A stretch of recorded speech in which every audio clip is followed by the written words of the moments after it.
आज के वीडियो में विकास की क्रियाविधि अर्थात मैकेनिज्म ऑफ एवोल्यूशन को चित्र और उदाहरण सहित समझाएंगे। तो चलिए शुरू करते हैं।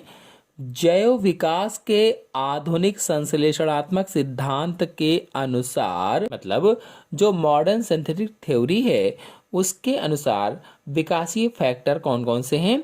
विभिन्नताएं या वेरिएशंस, उत्परिवर्तन या म्यूटेशंस, प्रवसन या माइग्रेशन, आनुवंशिक अपवहन यानी जेनेटिक ड्रिफ्ट, प्राकृतिक चयन यानी नेचुरल सिलेक्शन, अनुकूलन यानी एडॉप्टेशंस और कृत्रिम चयन यानी आर्टिफिशियल सिलेक्शंस। चलिए इन सब को समझा देते हैं। तो पहला है विभिन्नताएं या वेरिएशंस। तो एक ही जाति के जीवों में पाए जाने वाले अंतर या असमानताओं को विभिन्नताएं कहते हैं। अगर एक ही जाति के जीव हैं और उनमें अंतर पाए जा रहे हैं या असमानताएं पाई जा रही हैं यानी डिससिमिलरिटीज पाई जा रही हैं, तो उन्हीं डिससिमिलरिटीज को या असमानताओं को विभिन्नताएं कहते हैं। विभिन्नताओं के अनुपस्थिति में किसी भी जाति के समस्त जीव समान होंगे। यानी अगर विभिन्नताएं नहीं होंगी, वेरिएशंस नहीं होंगे, तो कोई भी जाति हो उस जाति के सभी जीव समान होंगे और उनमें विकास नहीं होगा। इसका मतलब ये हुआ कि विकास के लिए वेरिएशंस जरूरी है, विभिन्नताएं होना जरूरी है।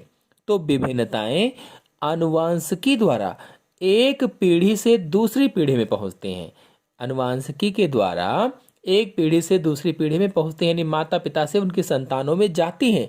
इसीलिए कह सकते हैं कि विभिन्नताएं और आनुवंशिकी जैव विकास के दो मुख्य कारक हैं। यानी वेरिएशंस और जेनेटिक्स जैव विकास के दो मुख्य कारक हैं।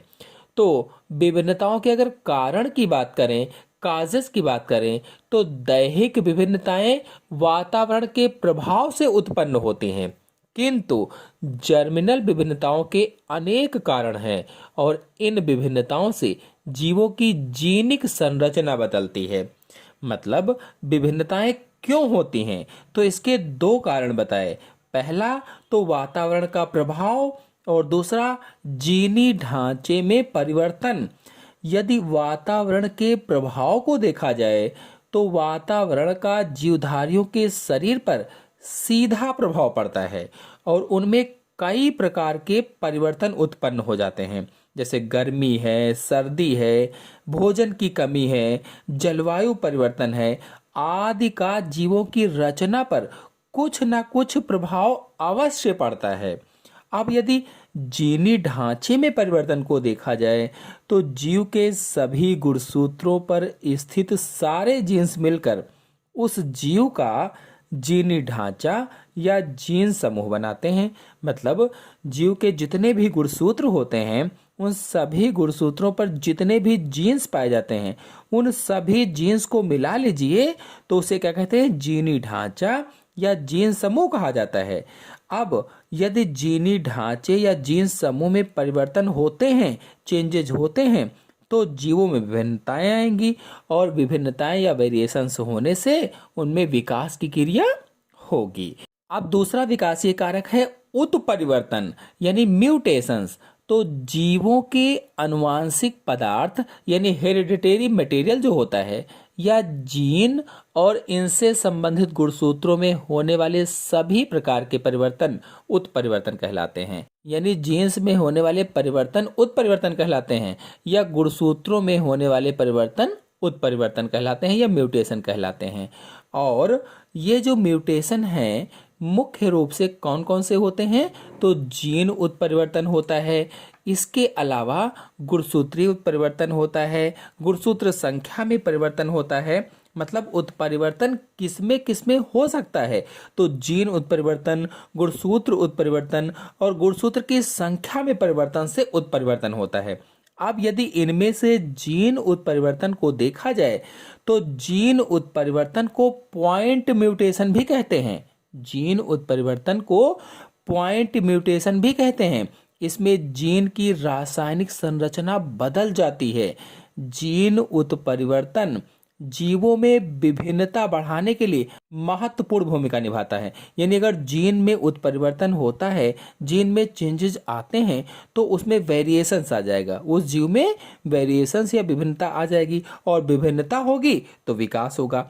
अब यदि गुणसूत्र उत्परिवर्तन को देखा जाए तो गुणसूत्रों में जीन संख्या तथा उनके विन्यास में होने वाले परिवर्तन को गुणसूत्र उत्परिवर्तन या गुणसूत्र विपथन कहते हैं।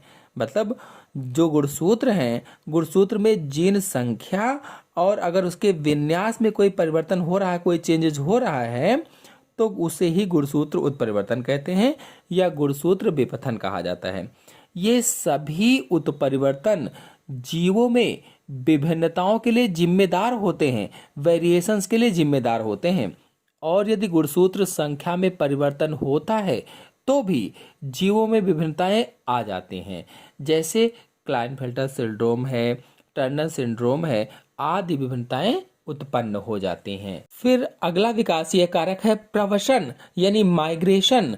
तो प्रत्येक जीव जाति की विभिन्न आबादियों के बीच इनके सदस्यों का आपसी आवागमन होता रहता है। यानी कोई भी जीव जाति है, अगर उसकी कई सारी आबादियां हैं तो विभिन्न आबादियों के बीच में सदस्यों का आपसी आवागमन होता रहता है, आते रहते हैं सदस्य, जाते रहते हैं सदस्य, इसलिए कहा गया कि आपसी आवागमन होता रहता है। किसी एक आबादी में अन्य आबादियों से आने वाले सदस्यों को अप्रवासी कहा जाता है। कोई एक आबादी है, उस आबादी में अन्य आबादियों से अगर कोई सदस्य आया है तो उसे अप्रवासी कहते हैं। और अप्रवासी सदस्य यदि आबादी के प्रवासी सदस्यों के साथ लैंगिक संबंध स्थापित करता है, यानी जो सदस्य बाहर से आ गया है वो अगर वहां पर रहने वाले सदस्यों के साथ लैंगिक संबंध स्थापित करता है, तो उस आबादी के जीन पूल में कुछ नए उत्परिवर्तित जीन्स का समावेश हो जाता है। यानी नए जीन्स आ जाते हैं। कैसे? उत्परिवर्तित जीन्स आ जाते हैं। अथवा इस आबादी में एलील्स की जीन आवृत्तियां या जीन फ्रीक्वेंसीज बदल जाती हैं। इसी प्रकार आबादी के कुछ सदस्य आबादी को छोड़कर अन्य आबादियों में चले जाते हैं। तो कुल मिलाकर कहें तो इस प्रकार प्रवसन द्वारा भी आबादियों के जीन पूल का संगठन बदलता रहता है।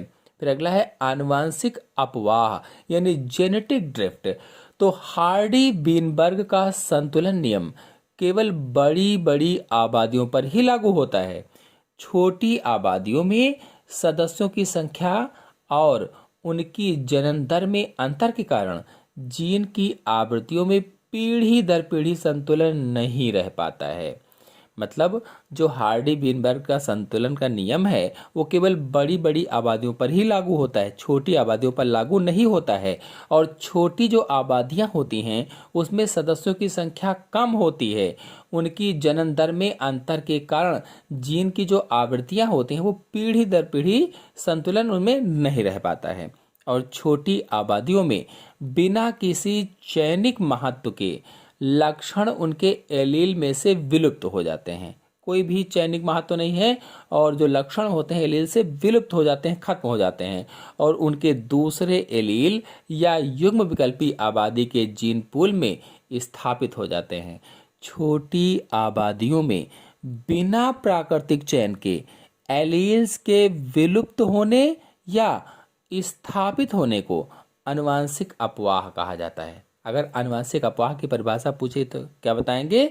छोटी आबादियों में बिना प्राकृतिक चयन के एलील्स के विलुप्त होने या स्थापित होने को ही आनुवांशिक अपवाह या जेनेटिक ड्रिफ्ट कहा जाता है।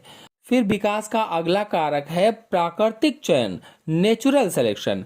तो प्राकृतिक चयन किसी जीव में होने वाले परिवर्तनों के समय और दिशा को निर्धारित करता है। कोई भी जीव है उसमें होने वाले परिवर्तनों के समय और दिशा को निर्धारित करता है।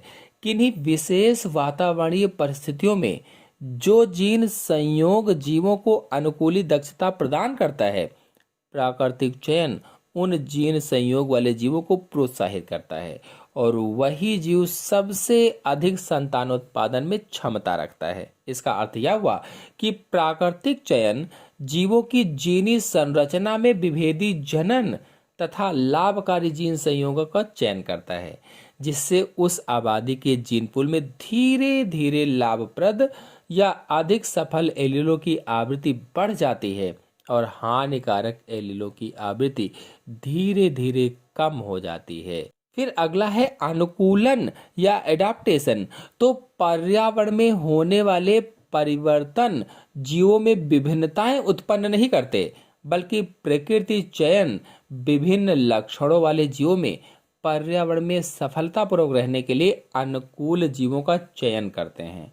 एक जीव या एक जीव समूह जिसकी जीनी संरचना किसी विशेष पर्यावरण में उसके लिए लाभप्रद होती है, तो उस जीव को अनुकूलित, उस लक्षण को अनुकूली लक्षण तथा इस विशेषता को अनुकूलन कहते हैं। जल में तैरने के लिए मछलियों में पखने, उड़ने वाले जीवों में पंख, शत्रुओं से रक्षा के लिए सींग, अनुहरण आदि अनुकूली लक्षण होते हैं। कुल मिलाकर अनुकूलन का मतलब ये हुआ कि उस वातावरण के प्रति अपने आप को ढाल लेना ही अनुकूलन है। अंतिम विकासीय कारक है कृत्रिम चयन, आर्टिफिशियल सिलेक्शन। तो मनुष्य अपने लाभ के लिए जंतुओं और वनस्पतियों की किस्मों का चयन करता आया है, जिससे पालतू जंतुओं और लाभकारी पौधों की उन्नत किस्मों का विकास हुआ है। इस प्रक्रिया को कृत्रिम चयन कहा जाता है। उदाहरण के लिए डेयरी वैज्ञानिक अधिक दुग्ध उत्पादन क्षमता वाली गायों का चयन करते हैं। इस प्रकार अगली पीढ़ी केवल उन्हीं पशुओं के बछड़ों की होती है जिनकी गायें अधिक दूध देती थीं। जब यह प्रक्रिया कई पीढ़ियों तक दोहराई जाती है, तो अंत में अधिक दूध देने वाली गायों की समिष्टि विकसित हो जाती है। कृत्रिम चयन द्वारा भी कालांतर में पीढ़ियों में इतने परिवर्तन आ जाते हैं कि वे मूल जनकों की तुलना में बिल्कुल नई किस्म बनाते हैं। जैसे रॉक पिजन कबूतरों की विभिन्न किस्मों के वंशज हैं। इसी प्रकार पत्ता गोभी, फूल गोभी इत्यादि एक ही वंशज कोलवर्ट से कृत्रिम चयन द्वारा प्राप्त किए गए हैं। तो आशा है आपको विकासीय कारक अच्छे समझ में आ गए होंगे। समझ में आ गए हो तो वीडियो को लाइक और शेयर कीजिए। चैनल पर नए हैं, चैनल को सब्सक्राइब कर लीजिए। धन्यवाद।